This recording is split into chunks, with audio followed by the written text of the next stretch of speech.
Right, just a quick video to show you if you have a car pass for your Opel or Vauxhall, how to use the SEC-E9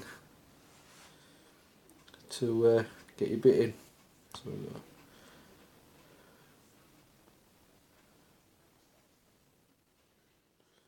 right, I'll just go Astra for this, and then we'll go 2004 upwards. Right, okay, so now we know we've got the car pass and we're going to enter the code. Just hit code on the screen. Right, and for this example we've got Z2782.